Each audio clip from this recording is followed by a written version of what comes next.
Hello and welcome to the Plague Prototype. Today we explore the nature of consumption and its profound social impact.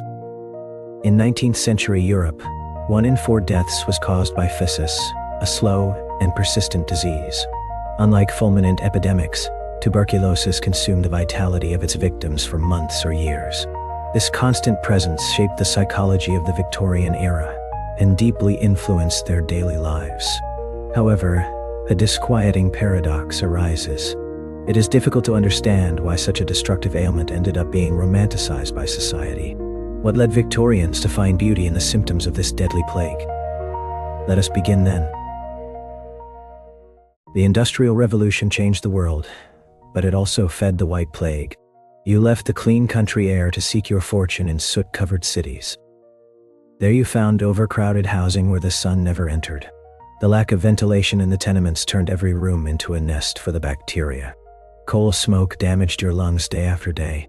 This made you much more vulnerable to any respiratory infection. In the factories, you worked shoulder to shoulder with hundreds of people.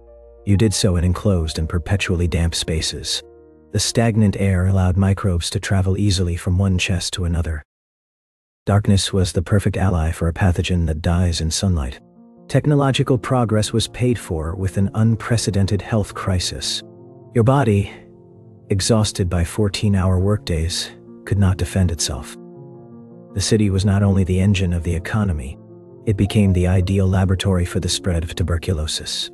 What for some represented growth, for many others meant a silent condemnation.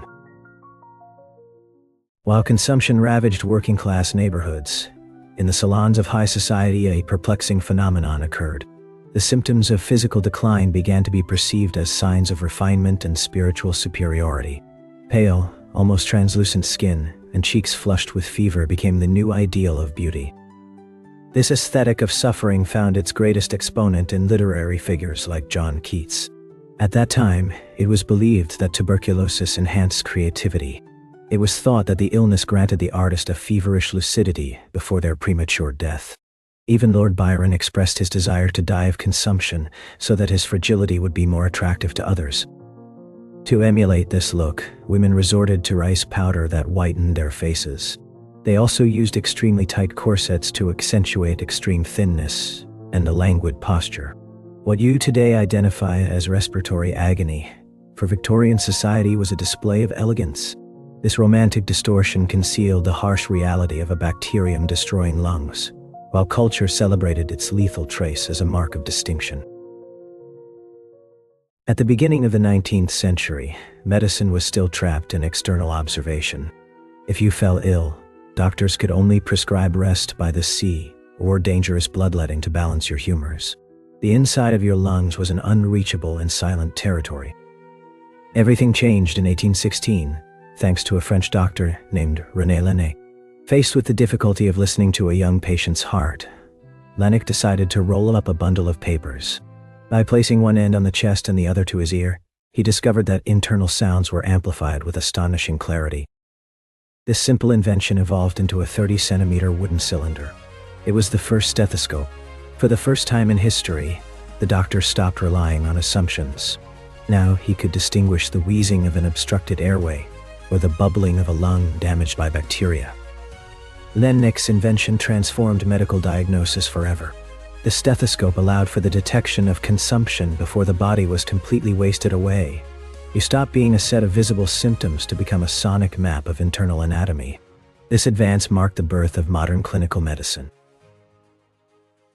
By the mid-19th century, the perception of tuberculosis began to shift from romantic idealism to institutional rigor.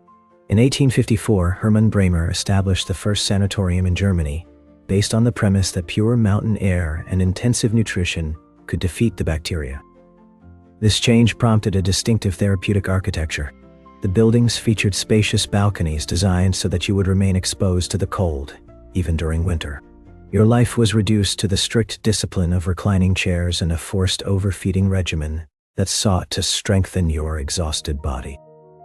However, the sanatorium was not only a health center, it was a place of exclusion.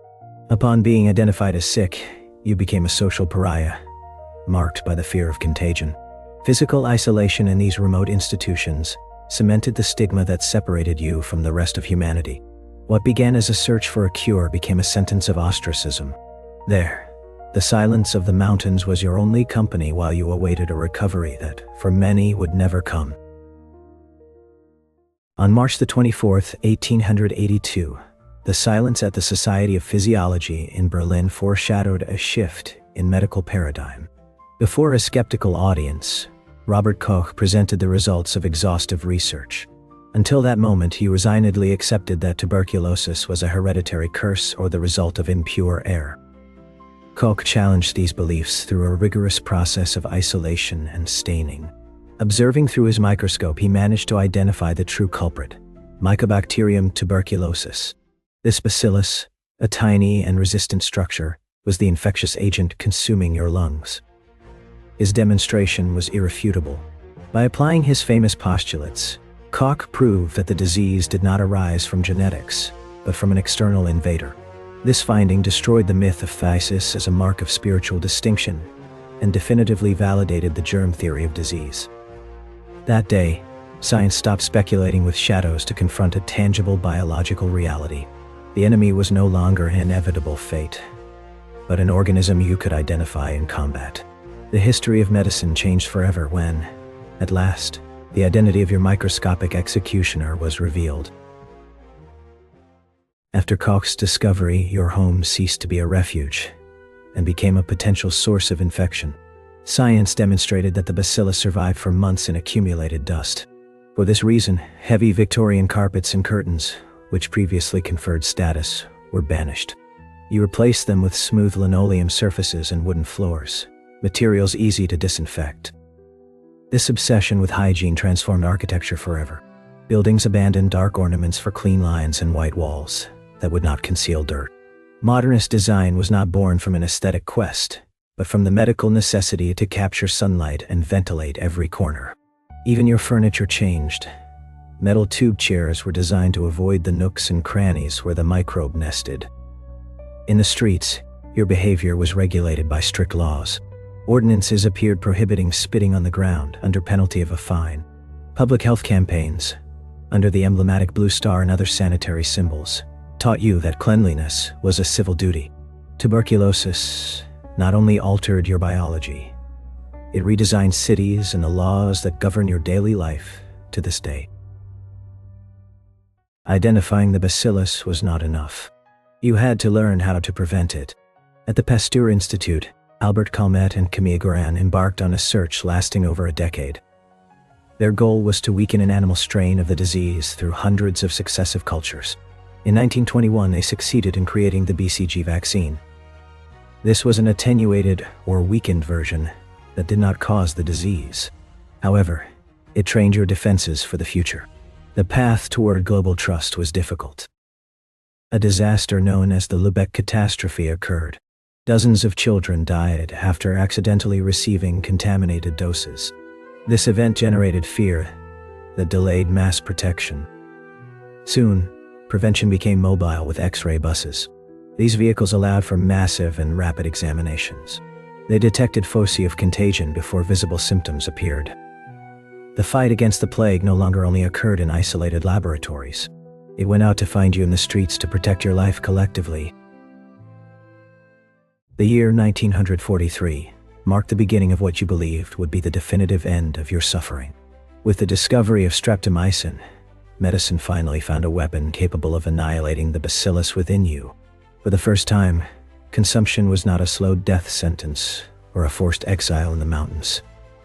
Sanatoriums, which for decades were your only refuge and prison, began to close their doors. The cure was now in a chemical treatment, and not in the pure air. However, your victory was premature. The bacterium demonstrated a terrifying capacity for adaptation against our attacks. The inappropriate use of drugs allowed resistant strains to emerge.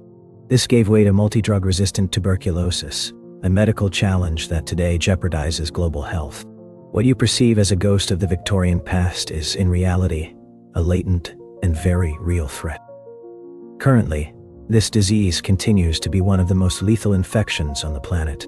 It claims more than 1 million lives each year in a kind of forgotten pandemic. The battle that began in the industrial neighborhoods has not ended. The White Plague has not died. It has simply learned to survive our best weapons. Tuberculosis was not just an ailment. It was a silent architect of modern civilization. It redesigned your cities, your hygiene laws, and even your perception of beauty. Its persistence reminds us of human fragility, but also of our tireless will to survive. Thank you for joining us on this journey through the history of the White Plague.